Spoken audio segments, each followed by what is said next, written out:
What's going on, my YouTube family? So I am back with another tutorial.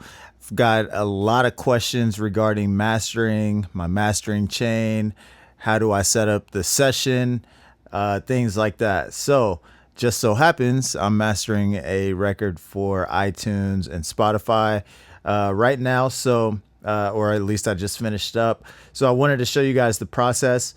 I've been looking for some sort of screen share, screen flow type of software, so that way I could record my screen and also the audio and have the audio be in stereo. I just demoed ScreenFlow and already did this tutorial, and the audio still came out mono. So yeah, if you guys have any suggestions about that, definitely leave a comment below and help your boy out, because I'm struggling over here.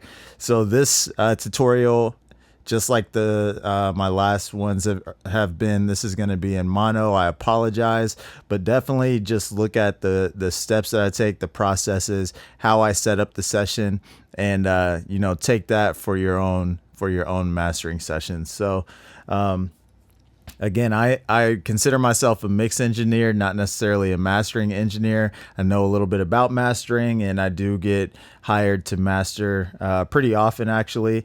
So yeah, I figured I would show you guys what I do. So I'm going to go ahead and just bypass the mastering chain and just play the mix. Down here is a industry record that I felt like was kind of the same vibe as the record that I mixed. I have the Pro Q2 and the FabFilter limiter on. Neither plugin is doing anything. I just am monitoring levels through these plugins and being able to see what the EQ spectrum looks like through the Pro Q2. So yeah, I'll go ahead and play my mix. Diablo, brother, I don't got no beard. God of music, I'm Apollo. Revolutionary art, I'm Picasso. You should be golfing as pronto. This should be banging right out to Milano, right to Morocco, and out to Toronto. All right, cool. So overall, I was happy with the mix. Compared to the industry record, I felt like it was a little thin. I needed to bring the low end out a little bit. I'm assuming just because, again, you guys are hearing this in mono, that low end is probably sticking out pretty far, but in stereo, it's pretty thin. So what I did first was use the UAD Fairchild. I love using the Fairchild on my mastering chain, especially if I feel like I need to add thickness and warmth to a record. In the mix bus on the mixing session, I did have the SSL compressor on, just barely tapping the mix. But yeah, I'm using this to get a little bit of glue, you know, maybe 1 to 2 dB gain reduction, but also just the characteristic. I want that color from the Fairchild to give it that warmth. So I will take this in and out and show you the difference. Diablo, brother, I don't got no beard. God of music, I'm Apollo. Revolutionary art, I'm Picasso. You should be golfing as pronto. This should be banging right out to Milano, right to Morocco, and out to Toronto. So we've got a little bit of volume gain there, but you could also tell, you know, it's just tightening everything up a little bit and giving it overall warmer sound, which is what I was looking for from that. Next, I went with the Revival plugin, again, a free Slate Digital plugin, and again, just adding more thickness, again, just bouncing back and forth between listening to my mix versus the industry record. Really wanted to bring out that low end and that thickness. So I will play this. Diablo, brother, I don't got no beard. God of music, I'm Apollo. Revolutionary art, I'm Picasso. You should be golfing as pronto. This should be banging right out to Milano, right to Morocco, and out to Toronto. So yeah, again, just lifting the low end. I barely touched the shimmer knob, which would be, you know, adding harmonic distortion to the top end. Barely touched that, but yeah, bumping up that low end. My EQ. So whenever I'm EQing during mastering, I really try to keep things subtle. If I feel like I need to do a lot, then I'll usually just go back to the mix. But with this, I just wanted to, again, make it warmer. So I added about a dB, around 70 hertz, just under a dB, close to 200 hertz. Notched out a little bit around 400, about a half dB. I felt like usually around 400 hertz, somewhere in that area, you could find it's just too much. It's giving it just a boxy sound. 400 is an area where a lot of things kind of together really, muddy up your track. So I usually try to find something around that area, barely knock it back, and it kind of opens the mix up a little bit. Around 900 hertz was interesting because it kind of brought the vocals out just a little bit, but it also did something cool to the reverb. I don't know how to explain it, but the reverb just seemed a little bit more detailed once I raised that. I wouldn't say always go looking for that, because that's the first time I've ever really heard that whenever I'm mastering, but I thought it was cool, so I brought it out a little bit, just a half dB. Around 3K, just a nice presence range for the vocals.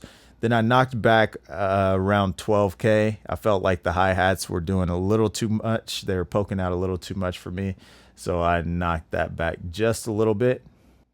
Diablo, brother, I don't got no beard. God of music, I'm Apollo. Revolutionary art, I'm Picasso. You should be copping this pronto. This should be banging right out to Milan, or right to Morocco and out to...